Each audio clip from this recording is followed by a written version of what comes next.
Hi there, today we're unboxing an Android TV box. So details for this particular one are in the description below. So a couple of things to highlight about this particular Android TV box. So it's got 4 GB of RAM, 32 GB ROM, actually supports both 2.4G and 5G Wi-Fi and has a Gigabit LAN on there.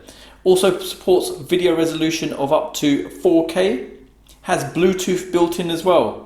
So let's take a quick look around the packaging. So it comes in a small compact box, all in black, H96 MAX 4K Ultra HD TV box. And if I come around here, around the edges, nothing much on there, just a serial bar on this side and blank on here. So let's open it up and see what we get in the packaging.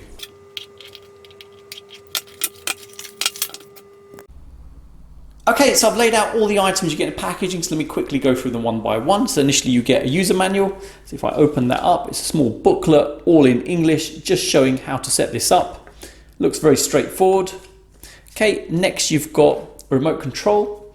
Nice compact in size, feel of the buttons seems good. And if I spin it around, you can see it takes 2 AAA batteries. They don't provide any batteries, just to note. In terms of size, comes in at nearly 14 centimeters by 4.5, and at the thickest side here about 1.5 centimeters. And if I show you the side profile, larger here where the batteries go and then slimmer there. So seems good. Next you've got a HDMI cable. Length for this is about 90 centimeters. Build quality feels good, nice chunky cable on there, not cheap and nasty, and connectors feel good together with gold plated connectors on there. So impressed by that, and nice that they've actually given that. Next you've got a power adapter. Cable length on this is about 1 meter and a DC connector on there. Looking at output, you've got 5 volts, 2 amps on there, and build quality seems fine. Cable is good as well. Okay, so let's take a look at the actual TV box. A nice compact design to it. If I bring my ruler in close just to give you an idea, it's 10.5 by 10.5, so square, and around 2 centimeters in height. So very compact. Got some wording here, so H96 MAX and Rockchip. If I come in close there, so got a matte finish here, a little bit glossy there, a bit of plastic on there holding that in place. If I come around the side, the middle is glossy and the top and bottom strips are matte. Coming around here, you've got a micro SD card slot. You can see a little bit of the vent, which is at the bottom. And looking at this side, you've got an Ethernet port, you've got an optical out port, you've got HDMI and AV out port. They've not given a cable for the AV out, just a note, and a DC power in port. And coming around here, you've got USB 3, USB 2 and Type-C connection points here. So it's nice, it's actually got USB 3. Okay, coming around here to the bottom, you've got some vents here either side and some details underneath. So that's the CPU, the OS, RAM and ROM. Okay, build quality feels good, strong plastic and nice compact design on there. Okay, so let's make a start at setting up this Android TV box. So I've got my monitor here, I've turned it around so you can see the connection points on there. I've got a HDMI connector on there, and this monitor actually has speakers built in. Not very good, but still sufficient enough to hear sound. So, the HDMI cable, very simple, obviously plug that straight in. Okay, the other end obviously goes into the TV box, just here. You've got the Ethernet connection point, I can just plug that straight there, and the DC power can go in there. And that's it to get you started. And next, I'm just going to plug in the power into a socket I have at the side, and let me position the monitor so you can see what happens when it starts up. Okay, so next I'm going to place the batteries into the remote, very straightforward. I have to pull the cover off. There you go. Ready. Okay, so the TV box is connected up. I'm just going to plug it in now at the side here and turn the power on. So let's give it a moment to start up. You can see a blue light appear on the front, just indicating that the power's on. There you go. So this is a 1080p monitor. And there you go, ready to use straight away. So let me grab the remote. And let's just click up between the options, see what the performance is like. Click on apps. It's not too bad. Responsiveness is good. Okay. So a few updates to do. So let me get these updates done and then we'll continue after that. Okay, so now it's set up. Let me show you a few items. So initially the actual remote. So you've got to actually point it to the box for it to work. So if I click here, it's not moving. The mouse is now moving. If I now go back to selection mode and if I move away, point towards the camera, there you go, it's not working. I'll keep clicking it, and there you go, it's working. So that's the note, so you've got to point it towards the actual device. Now, looking on there, you've got an indicator of a mouse, and if I click on there, you can use the cursors, and then that will move the cursor on the screen, which is excellent.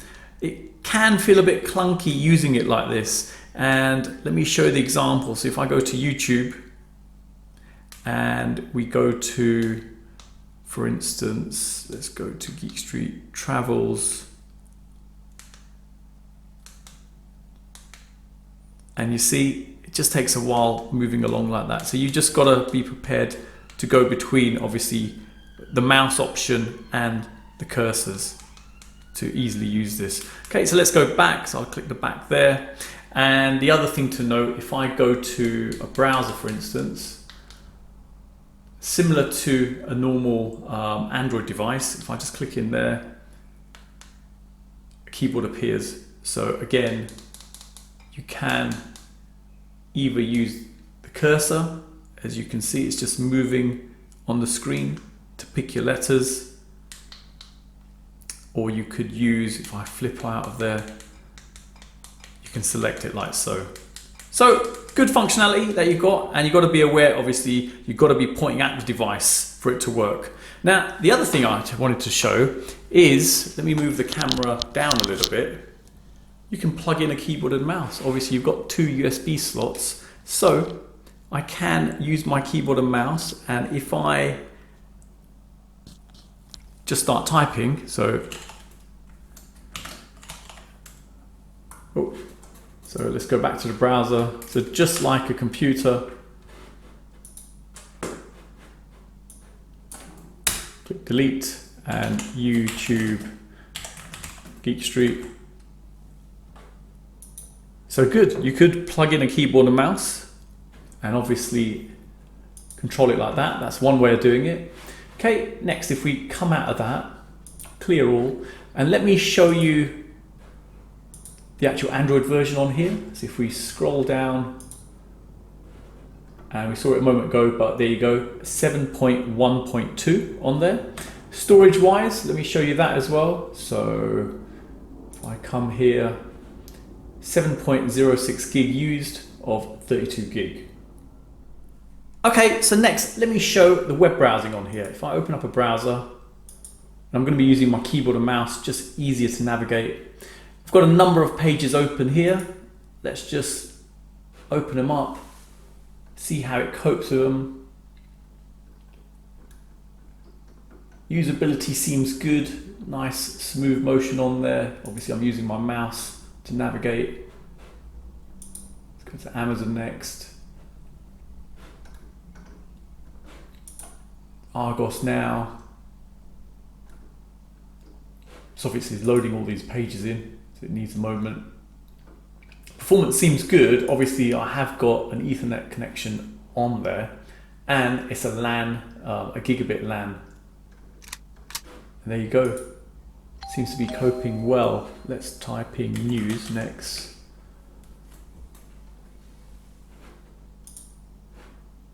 And let's go to BBC News. I click there. And yeah, performance seems good browsing the web. Let's click a bit more. So good, very usable with a number of tabs. Okay, so next I brought out my Bluetooth speaker, and it's the Zenbury Z8. So next, let's go to settings and go to Bluetooth.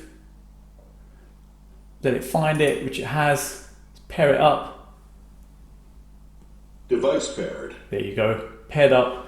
Next, if I now go, let's go to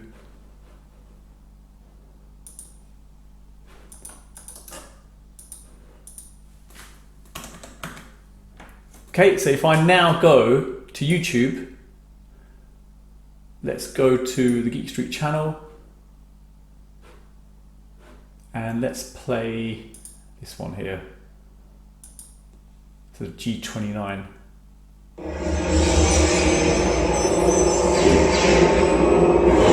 Hi there, today we're unboxing a Logitech G29 driving force steering wheel. It also comes with a driving force. There you go. How cool is that?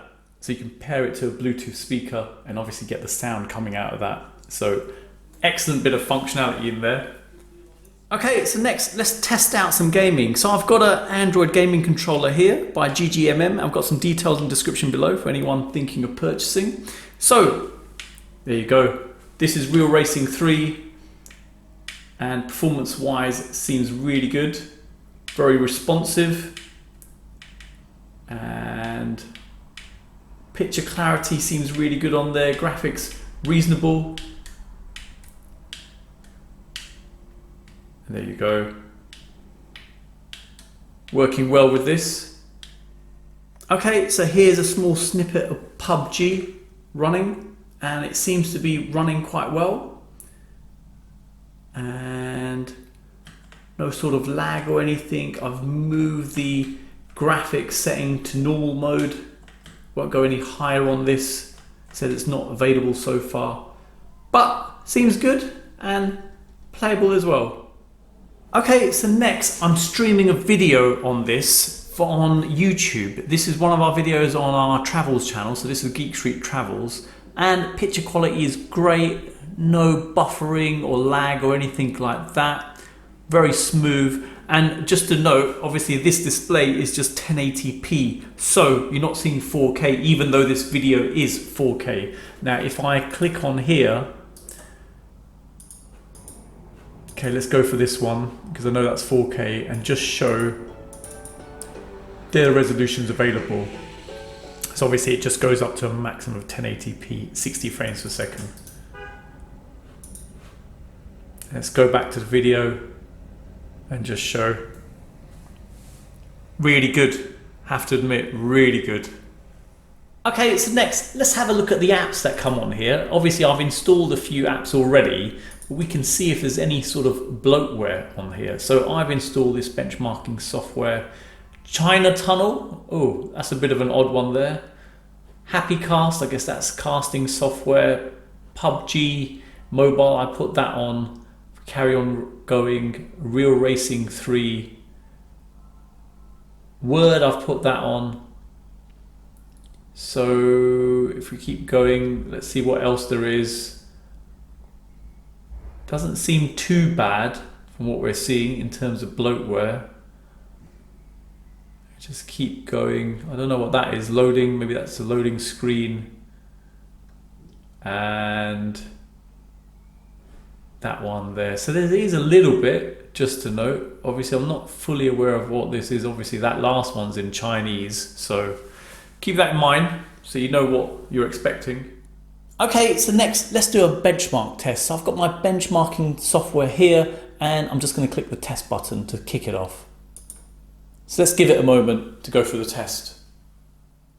Okay, so the benchmark test has completed, and here is the final result. So it's got 92,508, and that defeated 15% of users who've run this benchmarking software. So in terms of CPU, they're saying 17% have been defeated. GPU, so that's the graphics processing unit, that's 11% of users. The UX, 20% of users, and memory wise you've got 11% of users. Okay, so if we take that back and look at the ranking with that in mind, so these are all the high-end devices. So at the top we've got the OnePlus 7 Pro, and if we go right down, and that's where the actual TV box comes in. Okay, so even with this ranking, it actually has coming reasonably well. So performance-wise, it's reasonably good, and in terms of usage, it will work fine, streaming movies, playing games, and even using it as like a desktop experience. So using it for things like Word and browsing the web, for example. So you could actually substitute it for a basic computer if you wanted. So not too bad. Okay, so another thing I wanted to show, obviously I've got a keyboard and mouse just over here off camera, and you could use it as a normal desktop. So I've got Word installed, so Microsoft Word on here. This is the Android version. I can go to blank document and just type away. So let me drop the keyboard down.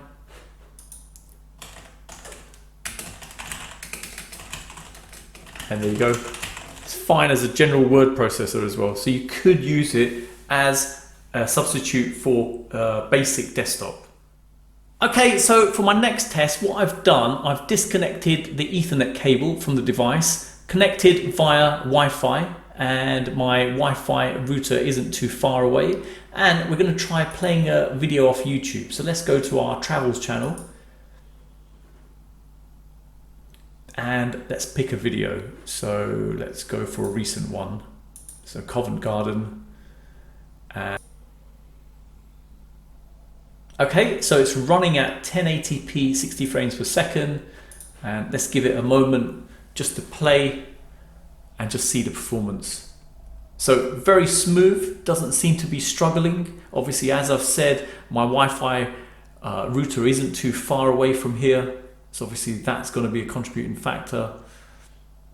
And there you go. One of the niceties about this is you have both 2.4G and 5G. And as well as that, you've got the Gigabit LAN connection on there.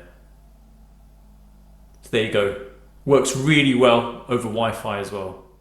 Okay, so for my next test, what I've done, I've plugged in the Ethernet connector again, just so it's on my local LAN. I've connected it to my NAS server with the actual media player on here, and I'm going to try and play a 4K video on there. So 8 gig in size.